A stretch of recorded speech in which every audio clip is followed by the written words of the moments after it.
ఆశీర్వాదమునకు వారసులగుటకు మీరు పిలువబడితిరి గనుక కీడుకు ప్రతి కీడైనను దూషణకు ప్రతి దూషణైనను చేయక మీరు దీవించండి. ఈ వాక్య భాగంలో దైవజనుడైన పేతురు గారు ఏమంటున్నాడు అని అంటే, సంఘముతో, దేవుని బిడలతో ఏమంటున్నాడంటే, మీరు దేవుని చేత పిలువబడ్డారు, దేవుడు మిమ్మల్ని పిలిచాడు. ఒకప్పుడు మీరు లేకపోతే మనం అందరము కూడా చీకటిలో ఉన్నాం. అయితే చీకటిలో ఉన్నటువంటి మనల్ని మన ప్రభు ఏం చేశాడంటే తన ఆశ్చర్యకరమైన వెలుగులోనికి ఆయనలోకి పిలుచుకున్నాడు. అయితే ఎందుకు ఆయన మిమ్మల్ని పిలిచాడో, ఎందుకు ఆయన మనల్ని పిలిచాడో, చీకటిలో ఉన్నటువంటి మనల్ని, ఆయన యొక్క పిలుపులో ఉన్నటువంటి ఉద్దేశం లేకపోతే ఆయన యొక్క పిలుపులో ఉన్నటువంటి ఆంతర్యం ఏమిటి అన్నట్టే ఇక్కడ దైవజనుడైనటువంటి పేతురు గారు చెప్తున్నారు. ఏమన్నట్టే మనమందరం అట ఆశీర్వాదమునకు, దేనికట చెప్పండి దేనికట? ఆశీర్వాదమునకు వారసులు కావాలి అని చెప్పి. వేటికటండి? ఆశీర్వాదమునకు మనము వారసులుగా మార్చబడాలి అని చెప్పి ఆయన ఏం చేశాడంటే ఈ లోకములో ఉన్నటువంటి సమస్త జనులలో నుండి మనల్ని ప్రత్యేకించి ఆయన తన ఉన్నతమైనటువంటి పిలుపుతో పిలిచాడట. ఈ వాక్యాన్ని నేను చదివినప్పుడు నా మనసులో వచ్చినటువంటి ఆలోచన ఏమిటి అని అంటే, ఆశీర్వాదమునకు వారసులుగా మనల్ని మార్చాలని దేవుడు మనల్ని పిలిచాడు కదా.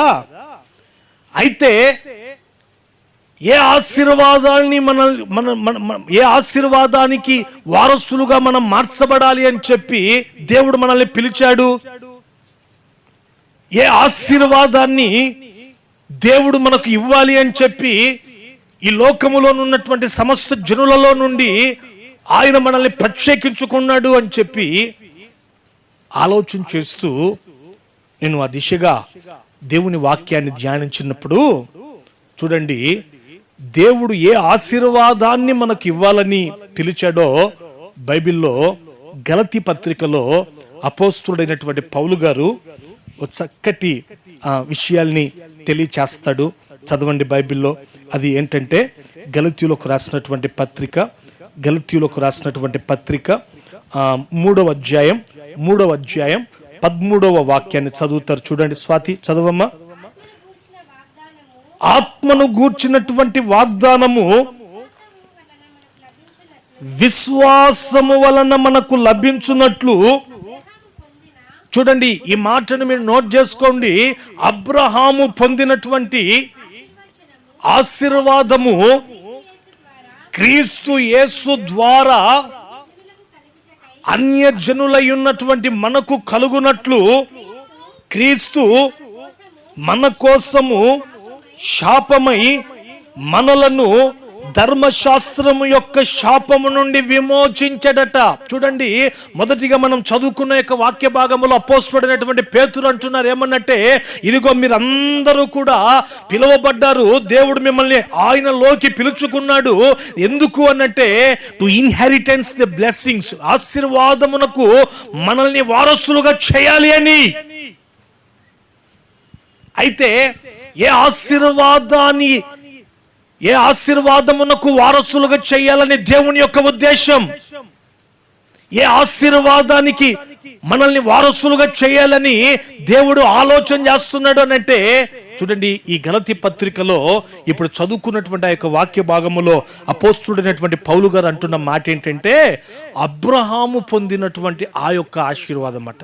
ఏ ఆశీర్వాదం అట చెప్పండి? అబ్రహాము పొందిన ఆ ఆశీర్వాదము మనం పొందుకోవాలని. నీ కుటుంబం పొందుకోవాలని, నీ పిల్లలు పొందుకోవాలని ఆయన ఈ లోకములో యేసు ప్రభు ఆయన శాపగ్రస్తమైనటువంటి మ్రాను పైన ఆయన వేలాడి ఆయన ఈ లోకములో ఉన్నటువంటి అన్యజనులమైనటువంటి మనందరి కోసమై ఆయన ప్రాణం పెట్టాడండి. చూడండి, యేసు ప్రభు ఎందుకు సిలువ వేయబడ్డాడు బ్రదర్ అని నేను మిమ్మల్ని అడిగాను అనుకోండి, ప్రతి ఒక్కరూ చెప్పే మాట ఏమిటి అని అంటే, యేసు ప్రభు సిలువ వేయబడ్డానికి గల కారణం ఏమిటి అని అంటే, మన పాపములలో నుండి మనల్ని విమోచించాలని చెప్తారు అందరూ.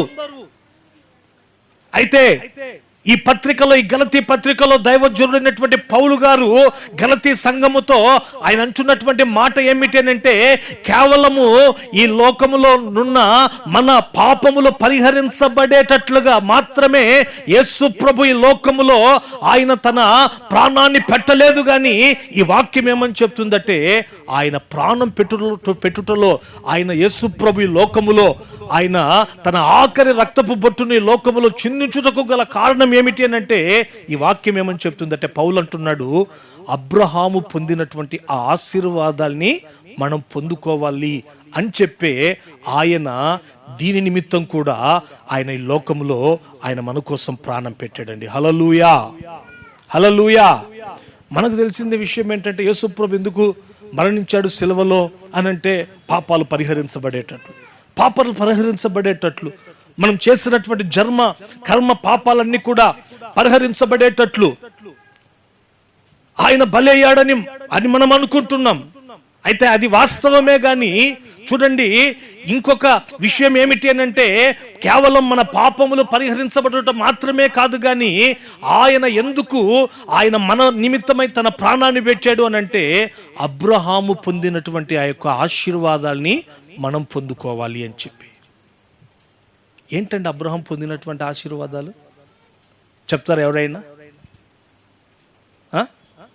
ఏంటి అబ్రహాం పొందిన ఆశీర్వాదాలు అని అంటే, చదవండి బైబిల్లో బుక్ ఆఫ్ జెనీసియస్, ఆది కాండము 12వ అధ్యాయము 2వ వాక్యం. 12వ అధ్యాయము 2వ వాక్యం. త్వరగా నేను ముగిస్తాను. నేను నిన్ను గొప్ప జనముగా చేసి నిన్ను ఆశీర్వదించి నీ నామమును నేను గొప్ప చేస్తాను, నీవు ఆశీర్వాదముగా నుందువు,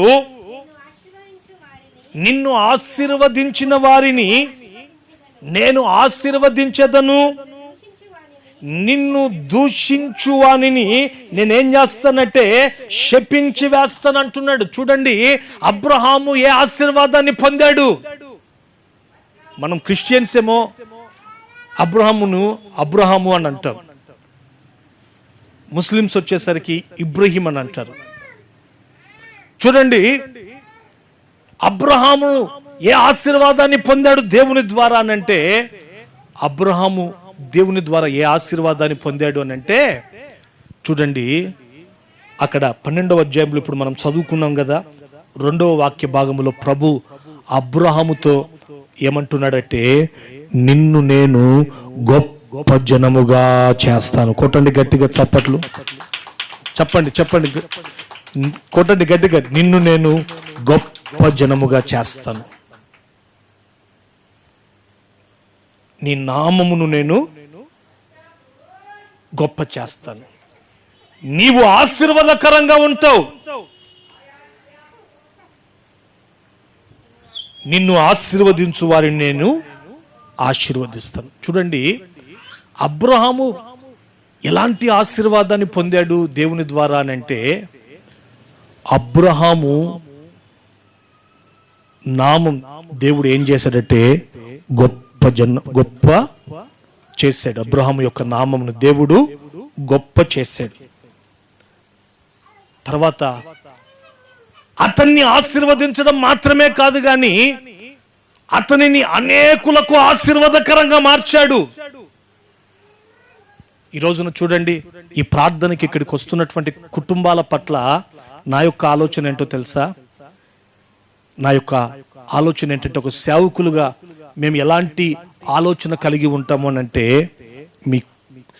మీ నామము ఇక్కడికి వస్తున్నటువంటి వారి కుటుంబాల యొక్క నామములు ఏం చేయాలంటే గొప్ప చేయబడాలి యేసు నామములో. హల్లెలూయా, హల్లెలూయా.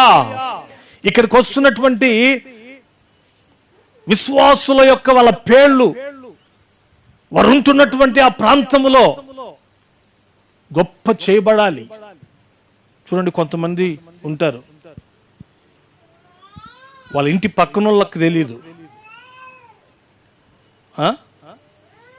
వాళ్ళని గూర్చి అసలు వాళ్ళు ఉంటున్నారని.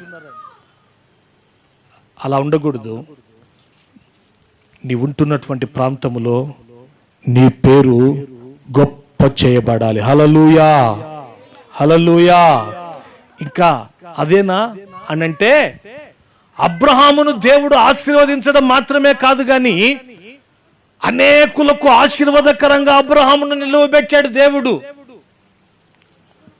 అనేకులకు ఆశీర్వాదకరంగా దేవుడు అబ్రహామును నిలువబెట్టాడు. ఈ రోజున చూడండి, దేవుని ఆలోచన ఏంటంటే మనం ఆశీర్వదింపబడ్డం కాదు కానీ నీ కుటుంబం అనేకులకు ఆశీర్వాదకరంగా ఉండాలి. హల్లెలూయా. మీరు అనేకులకు పెట్టగలిగినటువంటి స్థితిగతుల మధ్యలో ఒకరి దగ్గరికి వెళ్ళి చేయి చాపడం కాదు కానీ అనేకులకు, లేని వారికి పెట్టే స్థితిలో ఉండాలి. అలాగున అబ్రహామును ఆశీర్వదించాడు. ఆ అబ్రహాము పొందినటువంటి ఆ ఆశీర్వాదాలనే ఈ రోజున చూడండి మనకు కూడా దేవుడు అనుగ్రహించాలని ఆశపడుతున్నాడు. ఆమేన్. అబ్రహాము పొందిన ఆ యొక్క ఆశీర్వాదములకు మనల్ని వారసులుగా చేయాలని దేవుడు ఇష్టపడుతున్నాడు.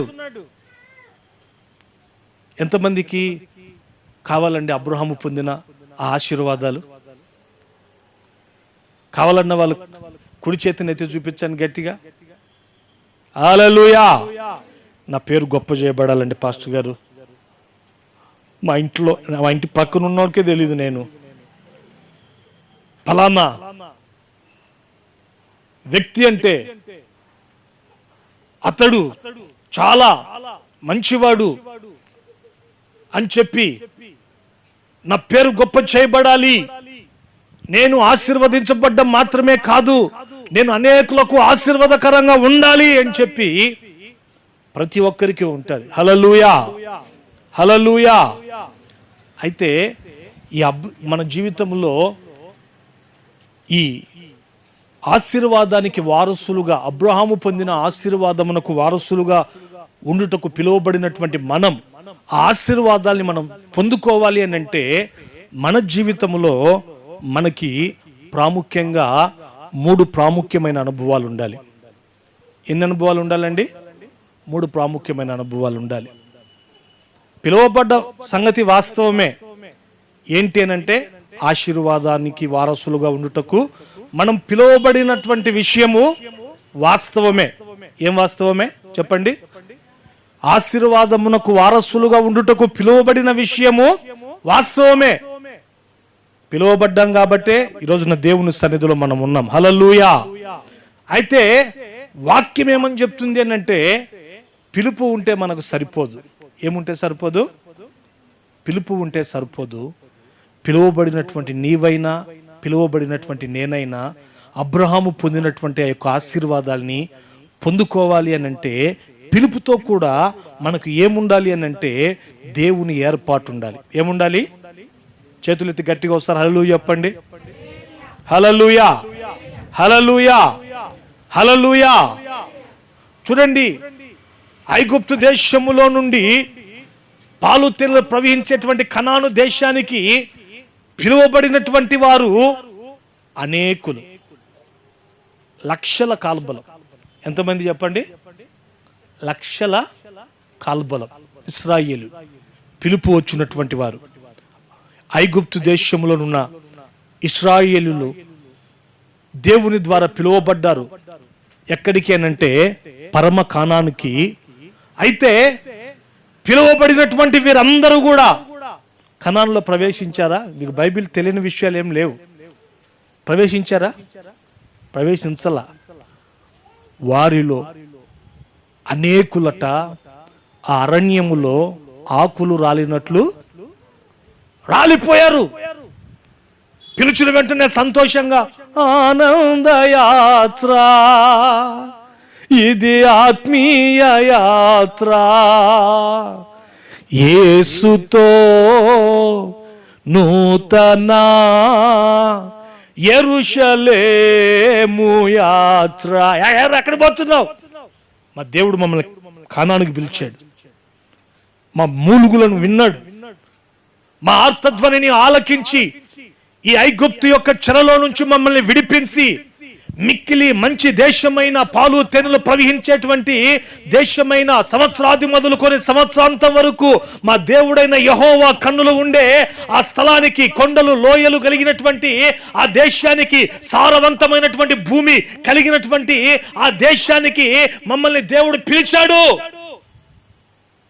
అని ఆనందంగా బయలుదేరారండి. అయితే బయలుదేరిన వారందరూ కూడా కనాన్లో ప్రవేశించారా అనంటే వాక్యం ఏమని చెప్తుంది అనంటే వారిలో ప్రవేశించింది ఎంతమంది అనంటే 2 మాత్రమే. మిగతా వారందరూ కూడా ఏమయ్యారు అనంటే అరణ్యములో ఆకులు రాలినట్లు, చెప్పండి ఏమయ్యారంట? అరణ్యములో ఆకులు రాలినట్లు రాలిపోయారట. ఎందుకు?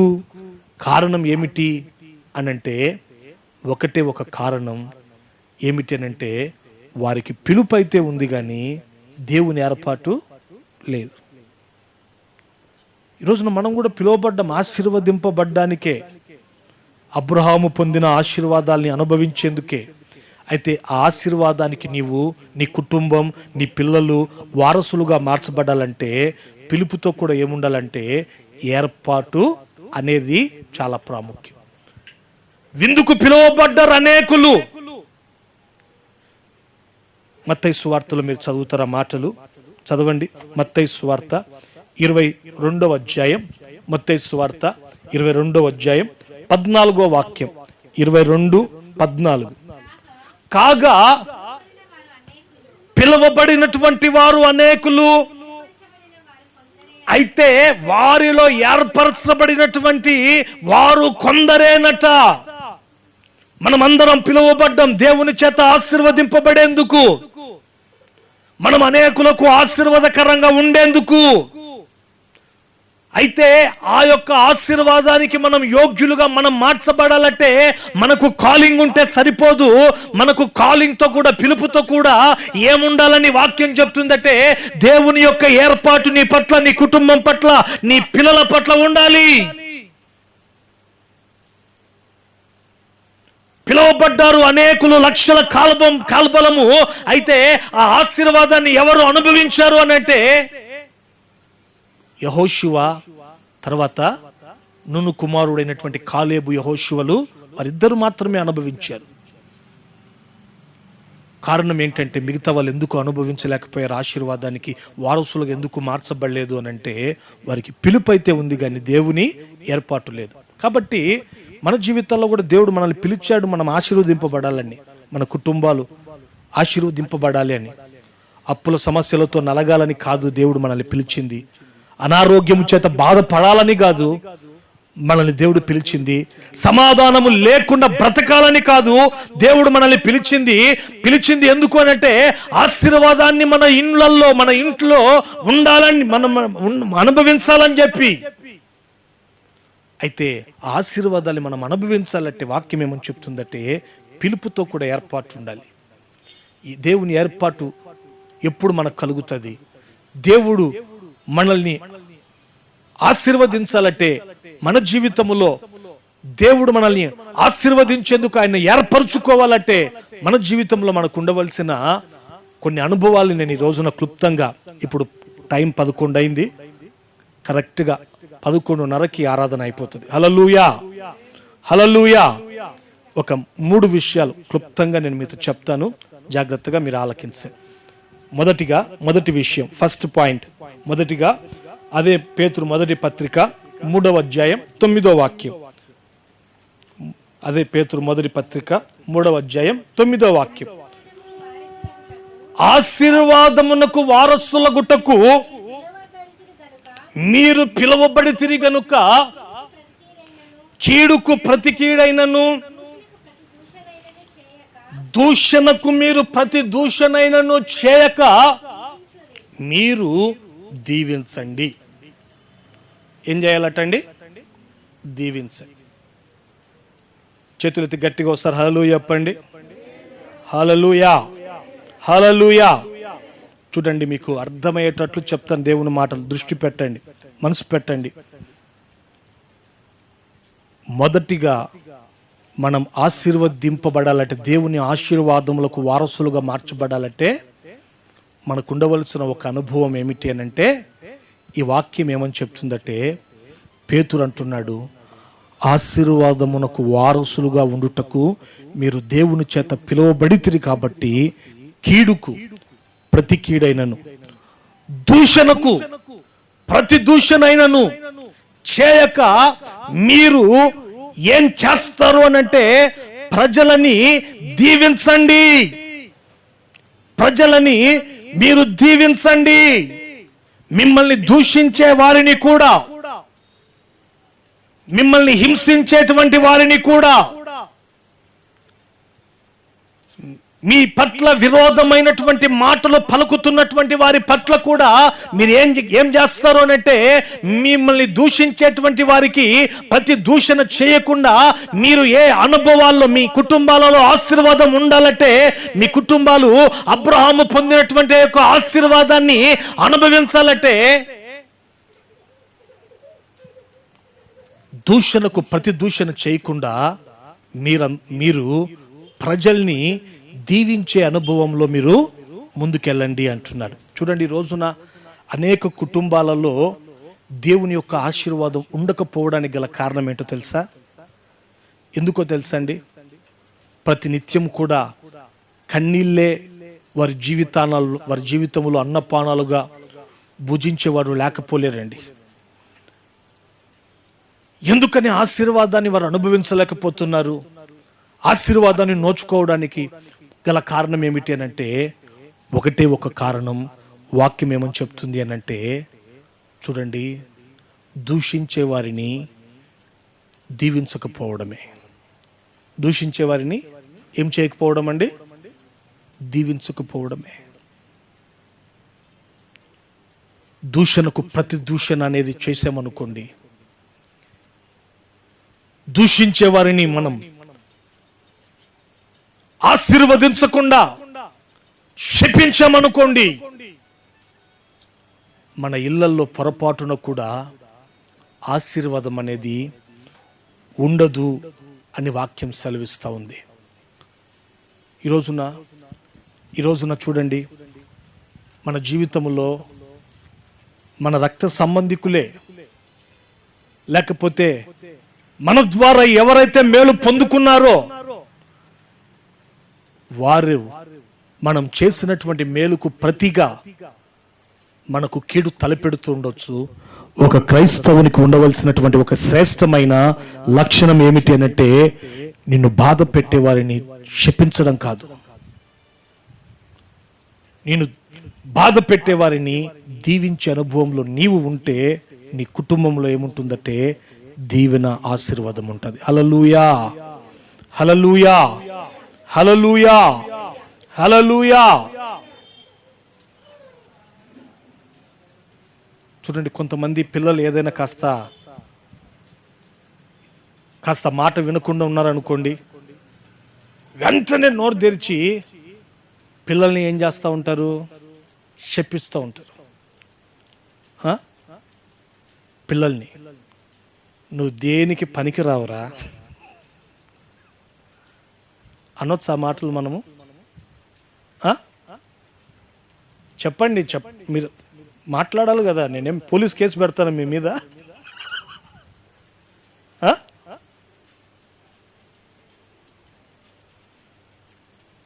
బైబిల్లో ఒక వ్యక్తి ఉన్నాడండి, బాగా వినాల మాటలు. ఆయన గూర్చి బైబిల్ చెప్తున్న మాట ఏంటంటే, నీతిమంతుడట. ఎవరటండి? ఆ తరములో ఇంకా చెడుతనమును విసర్జించి దేవుని యందు భయభక్తులు కలిగినటువంటి వాడట. దేవుడే అతనిని గూర్చి ఈ మాటలు సాక్ష్యం చెప్తాడు. మనుషులు చెప్పే సాక్ష్యము కాదు, గాని దేవుడే చెప్తున్నటువంటి సాక్ష్యం అది. ఎవరో చెప్తారా మీరు? యోబు కూడా నీతిమంతుడే, దేవుని యందు భయభక్తులు గలవాడే, కరెక్టే మీరు చెప్పింది. ఇంకొకరు ఉన్నారు, ఇంకా నోవహు. ఎవరండి? నోవహు. ఆ రోజుల్లో అతడు నీతిగా బ్రతకడం ద్వారా జలప్రలయం నుండి దేవుడు ఆ కుటుంబాన్నే కాపాడినాడు. ఏం చేసినాడండి? కుటుంబాన్ని కాపాడినాడు. ఆ కుటుంబం రక్షింపబడిన కుటుంబం. ఆ కుటుంబం ఏ కుటుంబం అండి? రక్షింపబడినటువంటి కుటుంబం. ఇప్పుడు రక్షింపబడినటువంటి ఈయన తాగొచ్చా? ఏమండి, తాగొచ్చా? తాగకూడదు. అంటే నోవహు ప్రారంభపు జీవితం బాగానే ఉంది, ముగింపు చూస్తే సరిగ్గా లేదు. కొందరు ప్రారంభంలో ఏమో ఉద్యోగం ఉంటారు. హల్లెలూయా, హల్లెలూయా. ఈ నిలబడరా అనిపిస్తుంది నాకు. హల్లెలూయా, హల్లెలూయా. నోవహు ప్రారంభపు జీవితం చాలా బాగుంది.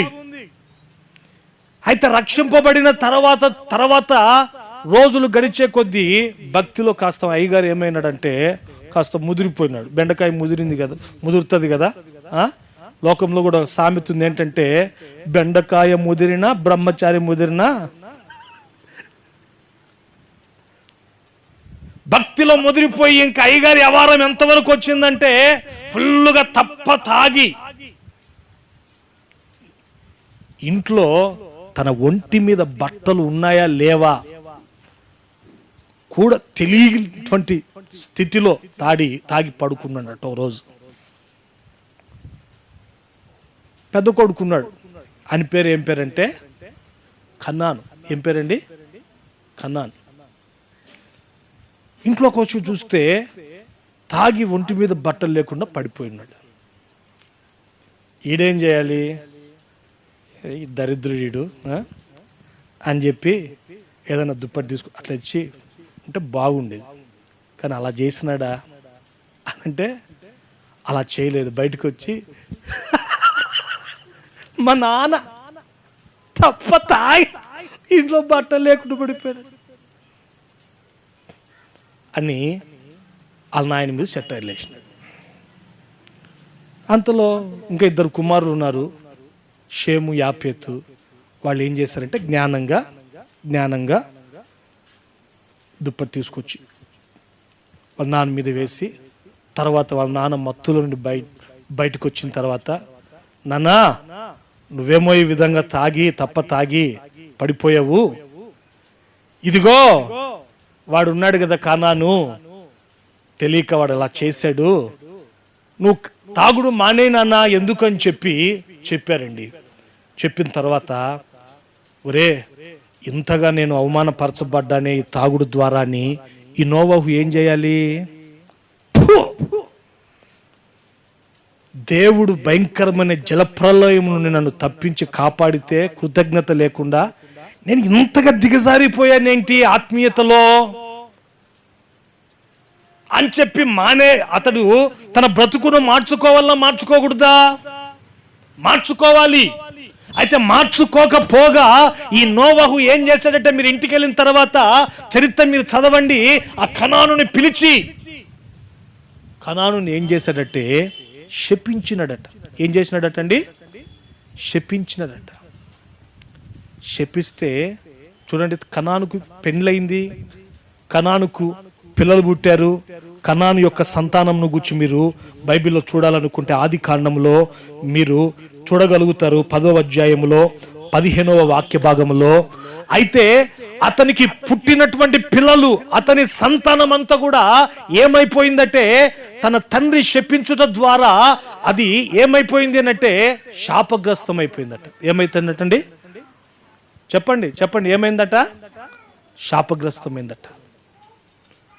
తండ్రి శపిస్తే ఆ శాపము కనాను మీదకి మాత్రమే రాలేదండి, తనకు పుట్టినటువంటి పిల్లల మీదకి, పిల్లల మీదకి తరతరాలు వెంటాడిందట.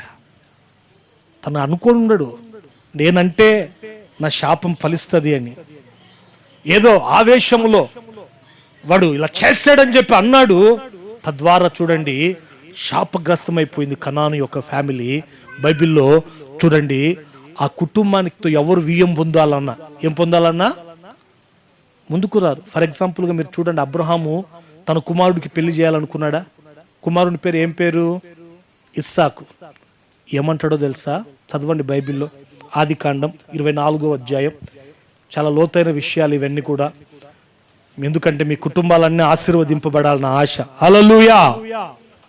మీరు మీ పిల్లల్ని ఆశీర్వదించేవారుగానే ఉండాలి, కానీ మీరు మీ పిల్లల్ని శపించేవారుగా ఉండకూడదు. చదవండి ఆదికాండం 24:3 చదువుతారు చూడండి. నేను ఎవరి మధ్యలో కాపురం ఉన్నానో ఆ కానానీయుల కుమార్తెలలో ఒకదానిని నేను నా కుమారునికి పెళ్లి చేయను. చాలు ఇంకా మనకు కావాల్సిన సబ్జెక్ట్ అక్కడ వచ్చింది. ఇంకా చేతులైతే గట్టిగా వస్తారు. హల్లెలూయా చెప్పండి. హల్లెలూయా.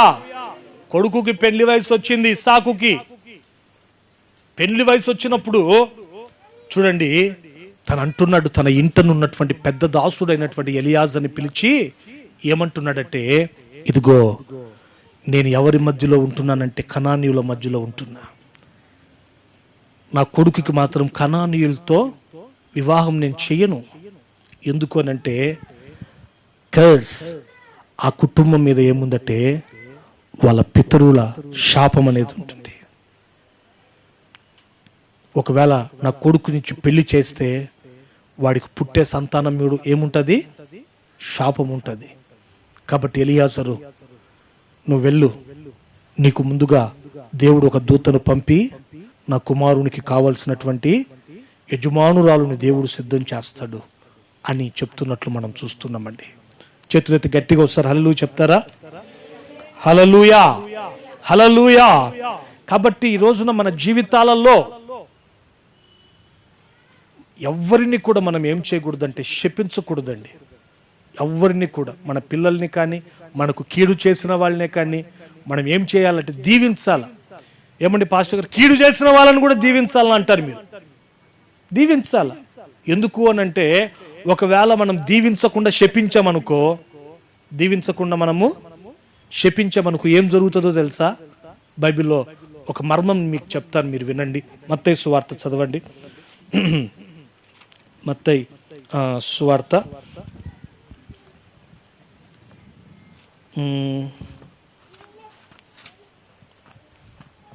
స్తోత్రం. గట్టిగా ఒకసారి హల్లెలూయా చెప్పండి.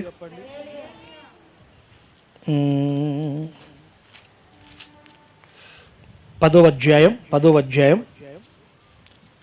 వాక్యం చదవమ్మా. త్వర చదువు, టైం లేదు. మరియు మీరు ఏ పట్టణములోనైనను గ్రామములోనైనను ప్రవేశించున్నప్పుడు అందులో ఎవడు యోగ్యుడో విచారణ చేసి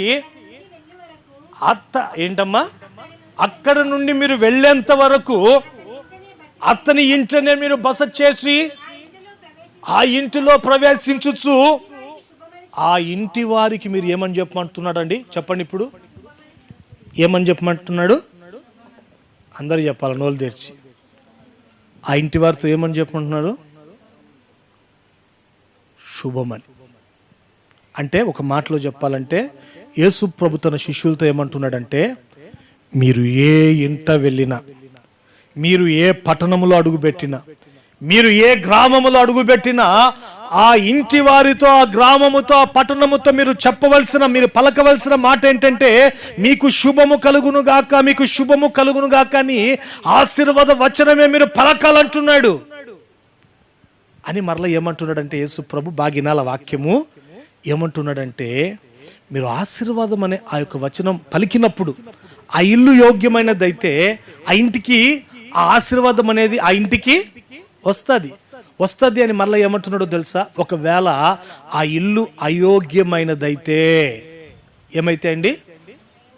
చెప్పండి. ఆ ఇల్లు అయోగ్యమైనదైతే ఆశీర్వాదం మరలా తిరిగి, అంటే ఇప్పుడు ఇక్కడికి మీరు ప్రార్థనకు వచ్చారండి, నేను మిమ్మల్ని నోరారా మిమ్మల్ని ఆశీర్వదించాను. ఏం చేశాను చెప్పండి? నోరారా మిమ్మల్ని ఏం చేశాను? ఆశీర్వదించాను. ఇప్పుడు మీరు ఆశీర్వదించబడేందుకు యోగ్యులైతే ఆశీర్వాదాలన్నీ మీ మీదకి ఏమవుతాయి చెప్పండి? వస్తాయి. ఇప్పుడు మీరు యోగ్యులు కాకపోతే మరలా నాకే అంటే ఇప్పుడు మరలా నాకే ఆశీర్వాదాలు వస్తాయి. అంటే ఇప్పుడు మీరు యోగ్యులు కాకపోతే ఎవరికి మేలు? చేతులెత్తి గట్టిగా హల్లెలూయా చెప్పండి. హల్లెలూయా, హల్లెలూయా. ఇప్పుడు ఎవడన్నా కీడు చేసినాడు, నువ్వు వాడిని ఆశీర్వదించు, నీకు మేలు కలుగును గాక అని అన్నావనుకో, వాడు ఒకవేళ పాత్రుడైతే ఏమైతే పాత్రుడైతే ఆశీర్వాదాలు వాడి మీదకి వస్తాయి. ఒకవేళ పాత్రుడు కాకపోతే ఆశీర్వాదాలు ఎవరికి వస్తాయి? నీ ఇంటికి వస్తాయి. హల్లెలూయా, హల్లెలూయా. ఇప్పుడు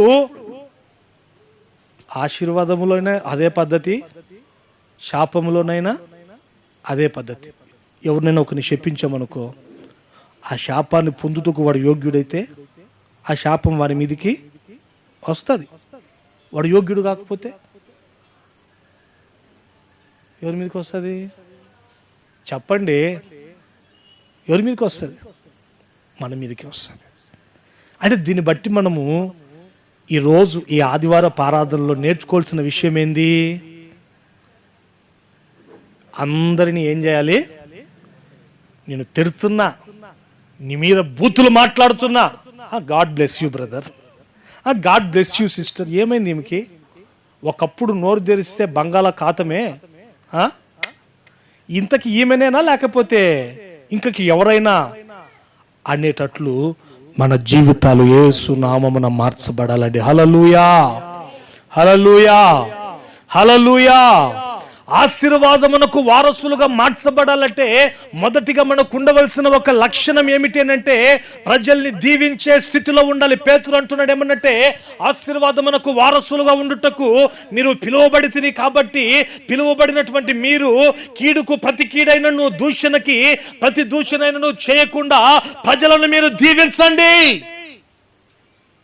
దీవిస్తున్నారా మీరు? లేకపోతే దూషిస్తున్నారా, శపిస్తున్నారా?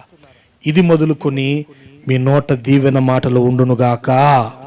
చెప్పండి చేతులెత్తి గట్టిగా హల్లెలూయా, హల్లెలూయా, హల్లెలూయా.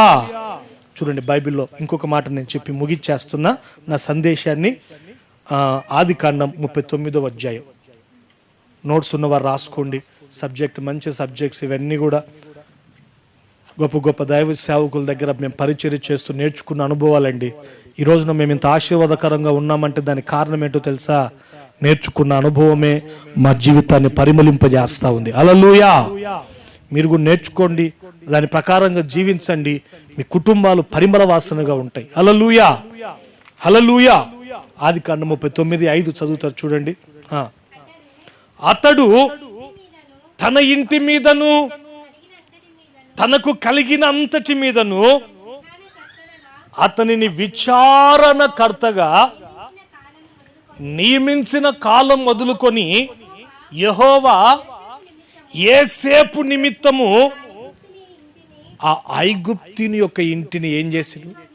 ఆశీర్వదించాడట. చేతులెత్తి హల్లెలూయా చెప్పండి గట్టిగా. ఆశీర్వాదాలు పొందాలంటే మొదటిగా మనకు ఉండవలసిన అనుభవం ఏంటంటే నేను చెప్పా, దీవించాలి. ఏం చేయాలి చెప్పండి? ఏం చేయాలి? దీవించాలి. రెండవ అనుభవం ఏంటో తెలుసా?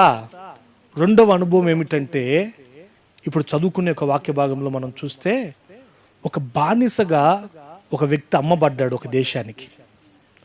సొంతం అన్నలే ఈ యోసేపు పైన కుట్రబడ్డారు. ఎవరండి? సొంతం అన్నలే, ఎవరో కాదు. కుట్రబడి ఈయన కథ ఇట్టుందా అని చెప్పి మిద్యానీయుల చేతికి అమ్మేస్తే ఈ మిద్యానీయులు ఐగుప్తులో ఉన్నటువంటి ఒక పొతీఫర్ అనేటువంటి ఆ యొక్క వ్యక్తికి అమ్మేశారు. అమ్మేసి ఆ ఇంట్లో బానిసగా యోసేపు పొతీఫర్ ఇంట్లో బానిసగా అడుగు పెట్టాడండి. బైబిల్లో ఉన్న మాట ఏంటో తెలుసా? ఈ యోసేపు ఎవరంటే యేసు ప్రభుని ఆరాధించేటువంటి వ్యక్తి.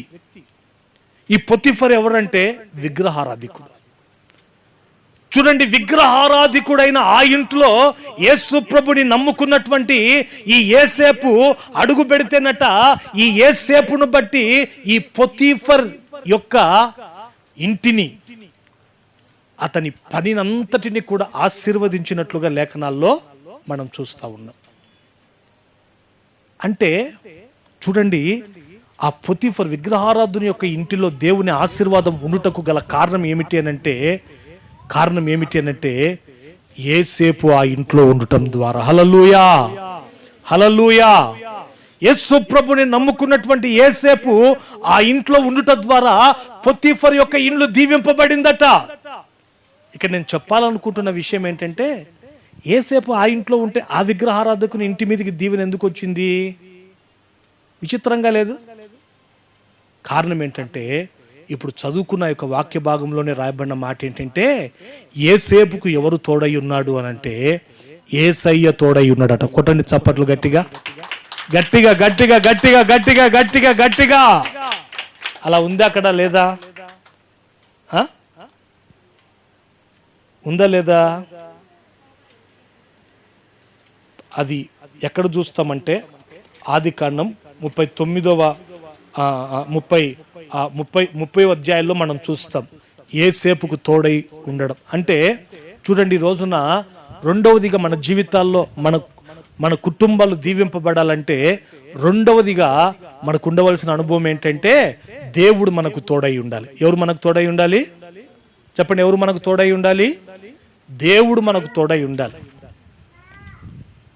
దేవుడు. కొంతమంది బంధువులను బట్టి అతిశయిస్తుంటారు. మాకు బంధు బలగం ఉంటుందా? ఈ రోజున ఎవరు మనకు తోడై ఉండాలి? మన కుటుంబంలో ఆశీర్వాదం కలగాలి అని అంటే దేవుడు మనకు తోడై ఉండాలి. దేవుడు తోడై ఉన్న యేసేపు పొతీఫర్ ఇంట్లో ఉంటే అతని పొలములో ఆశీర్వాదం చూశాడు. పొతీఫర్ పొలములో తన ఇంట్లో కూడా ఆశీర్వాదం చూశాడు. బైబిల్లో మీరు గమనించండి, యాకోబును గురించి కూడా మనం చూస్తే, యాకోబు విగ్రహారాధికుడైన లాబాను ఇంట ఉన్నప్పుడు లాబానే సాక్ష్యం చెప్తాడు యాకోబుతో. ఏమన్నట్టు? ఆదికాండం చదవండి, 30వ అధ్యాయం 27వ వాక్యం. 30వ అధ్యాయం 27వ వాక్యం. అందుకు లాబాను అతనితో, నీ కటాక్షము నా మీద ఉన్న ఎడల నా మాట విను. ఈ మాటను మీరు బాగా నోట్ చేసుకోండి. నిన్ను బట్టి యెహోవా ఏం చేశాడంటే నన్ను ఆశీర్వదించాడు. శకునము చూసి నేను తెలుసుకున్నాను. చూడండి, లాబాను యాకోబుతో అంటున్నాడు. యాకోబు, మామ ఇంకా నేను మా తండ్రి ఇంటికి వెళ్తాను మామ, ఇంకా నేను ఇక్కడ ఉన్నాను అంటాడు. చేతులు ఎత్తి గట్టిగా వస్తారు హల్లెలూయా చెప్పండి. హల్లెలూయా. ఒరే ఒరే ఒరే ఒరే ఒరే ఒరే ఒరే రే, పోవద్దురా నాయన, నువ్వు ఇక్కడే ఉండరా రే, నా కుటుంబం మీద కటాక్షం చూపురా. అల్లుడా అల్లుడా అంటే, లేదు మామ నేను ఉండను మామ, నేను వెళ్ళిపోతా, దేవుడు నన్ను పిలిచినాడు. ఎందుకు ఇంత బతిమలాడుతున్నావు మామ నన్ను అంటే, ఒరే మన్నా సోదరు చూపే వాళ్ళు పిలిచి నేను సోద చూపించు అంటే, మీరు కూడా సోద చూపించుకోమని కాదు నేను చెప్పేది. చేతులు ఎత్తి గట్టికొస్తారు హల్లెలూయా చెప్పండి. హల్లెలూయా. వాళ్ళు నాతో అన్నారు ఏమన్నంటే, ఒరే నిన్ను బట్టి దేవుడు నన్ను ఆశీర్వదించాడట్రా. నన్ను బట్టి దేవుడు నిన్ను ఆశీర్వదించడం ఏంది మామ అంటే, నీకు దేవుడు తోడై ఉన్నాడట్రా, నువ్వు ఆరాధించే యెహోవా యేసయ్య. అందుకంటే నా కుటుంబంలో ఆశీర్వాదం కలిగిందట. అంటే చూడండి, ఈ రోజున మన కుటుంబాలలో మనకు ఆశీర్వాదం కలగాలంటే బంధు బలగం మనకు తోడై ఉండడం కాదు. ఎవరు మనకు తోడై ఉండాలంటే యేసయ్య మనకు తోడై ఉండాలి. ఎవరు మనకు తోడై ఉండాలి? యేసయ్య ఎప్పుడు మనకు తోడై ఉంటాడు? చూడండి, ఆయన తోడై ఉంటే మనకు కలిగే ఆశీర్వాదం ఏమిటి అని అంటే, చదవండి దినవృత్తాంతాల 2వ పుస్తకం 17వ అధ్యాయం. దినవృత్తాంతాల 2వ పుస్తకం త్వరగా చదవండి, 17వ అధ్యాయం 3వ వాక్యం. 3వ వాక్యం. కొంచెం నీడ కూర్చోండి అమ్మ పాప, ఇట్రా. నెక్స్ట్ సండే సైడ్ వాల్స్ కడదాం. మొదటిసారి కాబట్టి ఇక్కడ పరిస్థితులు అంత అర్థం కాలే మాకు. యెహోవా అతనికి సహాయకుడై ఉండగా యెహోషాపాతు తన తండ్రి అయిన దావీదు ప్రారంభపు దినములలో నడిచిన మార్గమందు నడుచుచు 5వ వాక్యం చదవమ్మా. అతని చేత రాజ్యమును స్థిరపరచెను, యూదా వారందరూ పన్నుచుచున్నారు, ఐశ్వర్యమును ఘనతయు మెండుగా కలిగినట్టు. చేతులెత్తి గట్టిగా ఒకసారి హల్లెలూయా చెప్పండి. నాకు సరిపోలే, ఇంకా కాస్త గట్టిగా చెప్పండి, ఇంకాస్త గట్టిగా చెప్పండి. ఇక్కడ ఒక రాజు కనపడుతున్నాడు. ఆయన పేరు ఏం పేరంటే యెహోషాపాతు. ఏం పేరండి? యెహోషాపాతు. చదువుకున్న వాక్యంలో రాయబడిన మాట ఏంటంటే, యెహోవా అతనికి ఎలా ఉన్నాడంట? సహాయకుడై ఉన్నాడట. ఎలా ఉన్నాడట? సహాయకుడన్నా తోడన్నా ఒకటే. తోడై ఉండుట ద్వారా అతని జీవితంలో ఏ ఆశీర్వాదాలను అనుభవించాడు అని అంటే, మొదటిగా తన రాజ్యం ఏమైందంటే స్థిరపరచబడిందట. రాజ్యం ఏమైందండి? స్థిరపరచబడింది.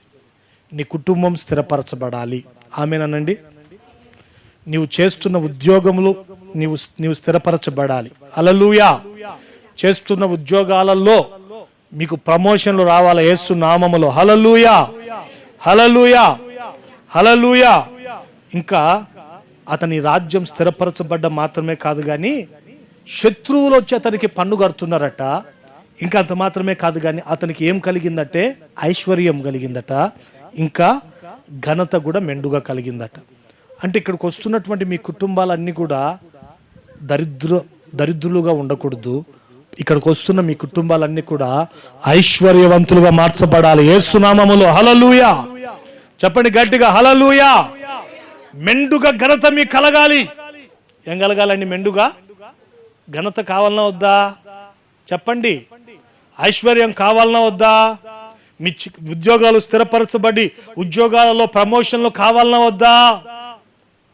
ఇవన్నీ కావాలంటే యెహోషాపాతుకు ఎలా అయితే దేవుడు తోడై ఉన్నాడో అలాగుననే నీకైనా నాకైనా మనకందరికీ ఆయన మనకు తోడై ఉంటే, దేవుడు తోడై ఉంటే, తద్వారా నా సేవ స్థిరపరచబడతాది ఈ ప్రాంతంలో, మీ ఉద్యోగాలు స్థిరపరచబడతాయి. హల్లెలూయా. తద్వారా చూడండి, మీ జీవితాల్లో, నా జీవితాల్లో, మనందరి జీవితాల్లో ఐశ్వర్యం మనకు కలుగుతుంది, ఇంకా మెండుగా ఘనత అనేది కలుగుతుంది. కాబట్టి రోజున ఆశీర్వదింపబడాలి అని అంటే మనకు రెండవదిగా ఉండవలసిన అనుభవం ఏంటంటే దేవుడు మనకు తోడై ఉండాలండి. దేవుడు మనకు తోడై ఉండాలి. కొంతమంది చూడండి దేవుని ప్రక్కన పెడుతుంటారు. దేవుని ప్రక్కన పెట్టి బంధువుల యొక్క తోడుని ఎక్కువ కోరుకుంటూ ఉంటారు. దేవుడు చెప్పిన మాటలు వినకుండా బంధువులు చెప్తున్న మాటలు వింటుంటారు. ఆశీర్వాదం ఉంటుందా మన కుటుంబాల్లో? ఉంటుందండి. నువ్వు ఆశీర్వదింపబడాలంటే నీకు బంధువులు తోడుగుండాలా, దేవుడు తోడుగుండాలా? బంధువులు తోడుగుంటారు. ఎంతవరకు ఉంటారు? నీ దగ్గర డబ్బు ఉన్నంత వరకు నీ చుట్టూ తిరుగుతారు. హల్లెలూయా. బెల్లం ఉన్నంత వరకు ఈగలు అన్నట్టు. కానీ దేవుడు అలా కాదండి. అన్ని పరిస్థితుల్లో మనతో కూడా ఉంటాడు. ఆయన తోడుంటే నీకు నీ పనులు స్థిరపరచబడతాయి. ఆయన తోడుంటే నీకు ఐశ్వర్యం కలుగుతుంది. ఆయన తోడుగా ఉంటే నీ జీవితంలో, నీ ఉంటున్నటువంటి ప్రాంతంలో ఘనత అనేది నీకు కలుగుతుంది. హల్లెలూయా, హల్లెలూయా. ఎప్పుడు ఆయన మనకు తోడై ఉంటాడండి. ఈ ఆశీర్వాదాలు మనం పొందాలంటే అనంటే చివరిగా ఒక మాట చెప్పి నేను ముగిస్తాను. ఫిలిప్పీ పత్రిక 4వ అధ్యాయం, ఫిలిప్పీ పత్రిక 4వ అధ్యాయం 8వ వాక్యం. ఫిలిప్పీ పత్రిక 4వ అధ్యాయం 8వ వాక్యం. మెట్టుకు సహోదరులారా, ఏ యోగ్యతైనను మెప్పైనను ఉండిన ఎడల, ఏవి సత్యమైనవో, ఏవి మాన్యమైనవో, ఏవి న్యాయమైనవో, ఏవి పవిత్రమైనవో, ఏవి రమ్యమైనవో, ఏవి ఖ్యాతి గలవో, వాటి మీద మీరు ధ్యానం ఉంచండి. తర్వాత మరియు మీరు నా వలన ఏమైతే నేర్చుకుంటున్నారో, అంగీకరించితిరో, నా యందున్నట్లుగా మీరు ఏమి విన్నారో, మీరు ఏమి చూచారో అట్టి వాటిని మీరు చేయండి. అప్పుడు సమాధానకర్తయగు దేవుడు మీకు. అబ్బాబ్బా, ఎంత మంచి మాటలండి. చూసారా? బైబిల్లో ఎప్పుడన్నా చదివారా ఈ మంచి మాటల్ని? సమాధానకర్తయగు దేవుడు మనకు తోడై ఉండాలంటే, తోడై ఉండి మనల్ని ఆశీర్వదించాలంటే పౌలు ఫిలిప్పీ సంఘంతో చెప్తున్న మాట ఏంటంటే, ఇదిగో ఫిలిప్పీ సంఘస్థులారా, ఏవి యోగ్యమైనవో, ఏవి యోగ్యమైనవో, ఏవి పవిత్రమైనవో, ఏవి సత్యమైనవో, ఏవి మాన్యమైనవో, ఏవి న్యాయమైనవో అట్టి వాటి మీదనే మీరు ధ్యానం ఉంచండి.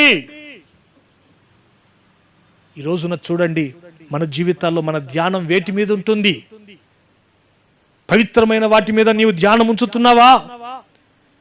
సత్యమైన వాటి మీద నీవు ధ్యానం ఉంచుతున్నావా? లేకపోతే ఈ లోక సంబంధమైన వాటి మీదే ఎంతసేపు ధ్యానం? ఎంతసేపు ధ్యానం? వెండి, బంగారు, పట్టు చీరలు, నగలు. చేతులెత్తి గట్టిగా ఒకసారి హల్లో చెప్పండి. ఆత్మీయంగా ముందుకు సాగుదాం. ఆదివారం కదా, అయ్యి బాబోయ్ మనం ఇళ్లలో కూర్చొని వండుకొని తినకూడదు, ప్రార్థనలకు వెళ్ళాలి. మనం ముందు ప్రార్థన, తర్వాతనే ఏదైనా అని చెప్పి ఇలాంటి వాటి మీద మనం ధ్యానం ఉంచాలే కానీ ఈ లోక సంబంధమైన వాటి మీద మనము ధ్యానం ఉంచకూడదండి. మన జీవితాల్లో అప్పుడు మనకు దేవుడు తోడై ఉంటాడు. ఇంకా చూడండి, దేవుడు మనకు తోడై ఉండాలంటే మన ధ్యానము పవిత్రమైన వాటి మీద ఉండాలి. మరొక అనుభవం ఏమిటంటే, వాక్యం ఏమని మనతో సెలవిస్తుంది అని అంటే, మా వలన మీరు ఏమైతే వింటున్నారో, ఇంకొకటి మేము మీకు చెప్పువారం మాత్రమే లేము, అనుసరిస్తున్నాం. మీ కళతో మీరు చూస్తున్నారు మేము ఎలా ఉంటున్నామో. విశ్వాసాన్ని గూర్చి చెప్తూ మేమే విశ్వాసం లేకుండా లేం. దేవుని మీద, మనుషుల మీద ఆధారపడట్లేదు, దేవుని మీదనే మేము ఆధారపడుతున్నాం. కాబట్టి మీరు కూడా మా వలన మీరు ఏమైతే నేర్చుకుంటున్నారో చూడండి, వాటిని మీరు అనుసరించి నడవండి. అప్పుడు సమాధానకర్తయగు దేవుడు మీకు తోడై ఉంటాడు. తోడై ఉండి మిమ్మల్ని ఆశీర్వదిస్తాడు, మీకు ఐశ్వర్యాన్ని ఇస్తాడు, మీకు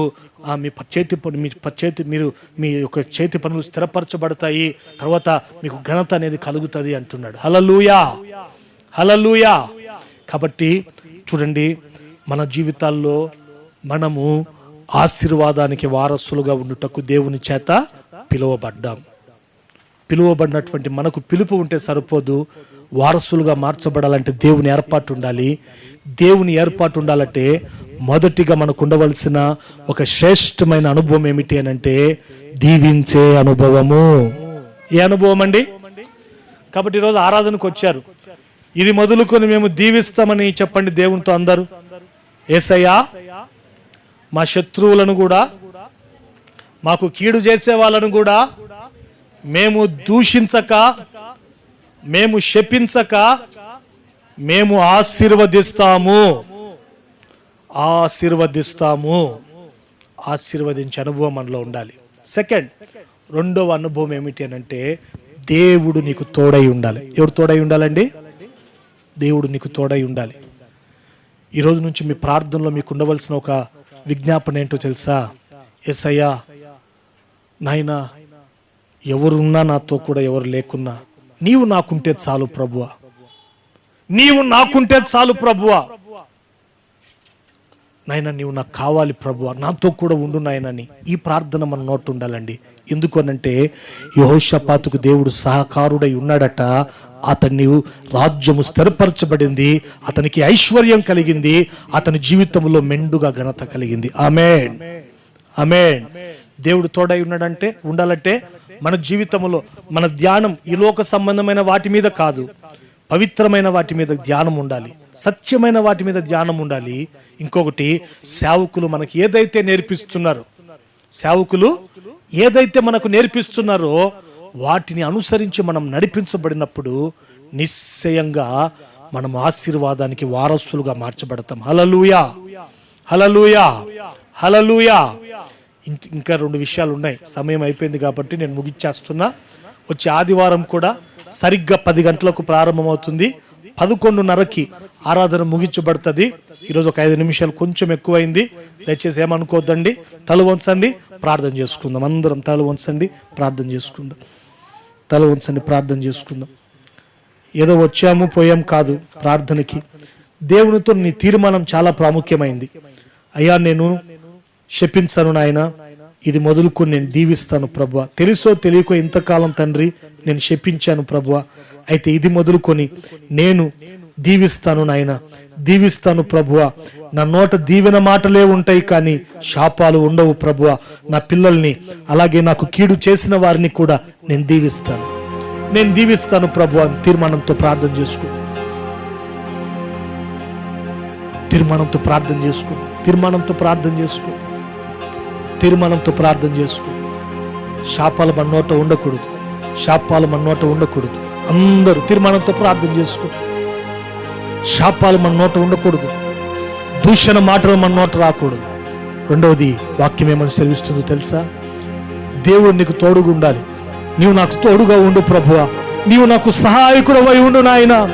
తండ్రి నీవు నాకు తోడుగా ఉండు నాయన. నీకు దేవుడు తోడుగా ఉండాలి అనంటే నీ జీవితంలో నీ ధ్యానం వేటిపైన ఉండాలి అనంటే పవిత్రమైన వాటిపైన, సత్యమైన వాటిపైన ధ్యానం ఉండాలి. మూడవదిగా వాక్యం ఏమని చెప్తుందంటే మీరు సేవకుల ద్వారా ఏమైతే నేర్చుకుంటున్నారో దాన్ని అనుసరించి నడవాలి. అందరూ ప్రార్థన చేసుకుని, నీవుంటే నాకు చాలు యేసయ్యా, నీ వెంటే నేను ఉంటానేసయ్యా.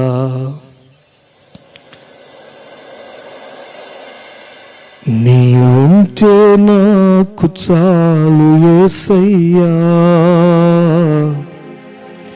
నీ వెంటే నేను ఉంటానేసయ్యా.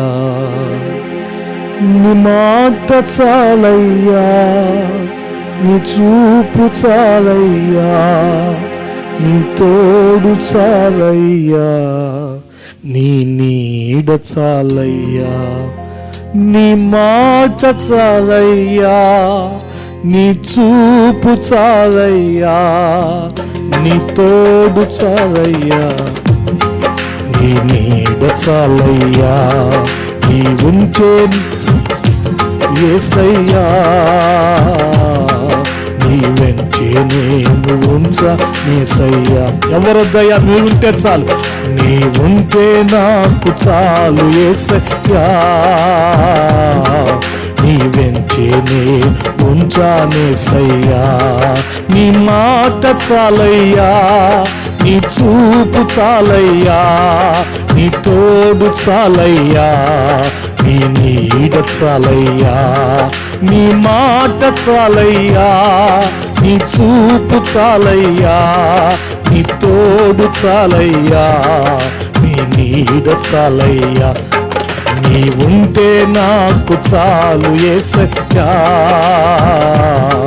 నీ వెంటే నేను ఉంటానేసయ్యా. బ్రతుకునావ పగిలినా, నా బ్రతుకునావ పగిలినా, కడలి పాలైనా, అలలు ముంచి వేసిన ఆశలు అనగారినా, బ్రతుకునావ పగిలినా, కడలి పాలైనాను, అలలు ముంచి వేసిన ఆశలు అనగారినా. నీ మాట చాలయ్యా, నీ చూపు చాలయ్యా, నీ తోడు చాలయ్యా, నీ నీడ చాలయ్యా. నీ మాట చాలయ్యా, నీ చూపు చాలయ్యా, నీ తోడు చాలయ్యా, నీ నీడ చాలయ్యా. నీ ఉంటే నాకు చాలు యేసయ్యా, నీ వెంటే నేను ఉంటానేసయ్యా. నీ ఉంటే నాకు చాలు యేసయ్యా, నీ వెంటే నేను ఉంటానేసయ్యా. తీర్మానం చేసుకో, నీవుంటే చాలయ్యా, నీవుంటే చాలయ్యా. అయ్యా నాకు నీవు తోడుగా ఉండు, నాకు నీవు తోడుగా ఉండు. ప్రేమగల తండ్రి, లాక్డౌన్ తర్వాతనైనా మొట్టమొదటిగా మరోసారి ఈ విధంగా సమాజంగా మేము కూడుకొని మిమ్మల్ని ఆరాధించే భాగ్యాన్ని మీరు మాకు ఇచ్చారు. పాటల ద్వారా మహిమ పొందారు. ఈ దినాన ఒక ప్రత్యేకమైన రీతిలో మీ బిడ్డలతో ప్రభువా మీరు మాట్లాడారు. మీరు మాట్లాడిన ప్రతి మాటను బట్టి మిమ్మల్ని స్తుతిస్తున్నాం నాయన. విశేషంగా ప్రభువా తండ్రి దినాన మేము ఆశీర్వాదానికి వారసులుగా ఉండుటకు పిలువబడ్డామని, అబ్రాహాము పొందిన ఆశీర్వాదములకు వారసులుగా మార్చబడాలనే చీకటిలోనున్న మమ్మల్ని మీ ఆశ్చర్యకరమైన వెలుగులోకి పిలిచారని, యేసయ్యా మా నామం గొప్ప చేయబడాలన్నదే మీ చిత్తమని, మేము అనేకులకు ఆశీర్వాదకరంగా ఉండాలన్నదే మీ సంకల్పమని మీరు సెలవిచ్చారు. ఈ ఆశీర్వాదాన్ని మేము పొందుకునేటట్లు నా తండ్రి నాయనా పిలుపు ఉంటే మాకు చాలదని, పిలుపుతో మీ ఏర్పాటు ఉండాలని, ఏర్పాటులోకి మేము రావాలంటే మొదటిగా మీ ద్వారా దీవింపబడేటట్లు ప్రజల్ని దీవించాలి, దీవించాలి, దీవించాలని మీరు మాట్లాడారు. రెండవదిగా మీరు మాకు తోడుగా ఉండాలని, మీరు మాకు తోడుగా ఉండాలంటే పవిత్రమైన వాటి మీద, సత్యమైన వాటి మీద తన్ని మేము ధ్యానం ఉంచాలని, అలాగనే సేవకుల ద్వారా ఏమైతే నేర్చుకుంటున్నామో వాటి ప్రకారంగా జీవించాలని మీరు మాతో మాట్లాడారు తండ్రి. చెప్పబడినటువంటి మాటలు ప్రతి ఒక్కరి హృదయంలో ఫలింపజేసి నీరు కట్టండి. నీ సేవకునిగా మేము మీ బిడ్డలు నేను ఆశీర్వదిస్తున్నాను తండ్రి. ఈ స్థలములో అడుగుపెట్టిన ప్రతి కుటుంబాన్ని దీవించండి అయ్యా. అయ్యా ఆరాధించుకునేందుకు ఈ స్థలాన్ని మీరు మాకు ఇచ్చారు నాయన. ముఖ్యంగా తండ్రి ఈ చుట్టుపక్కల ఉన్న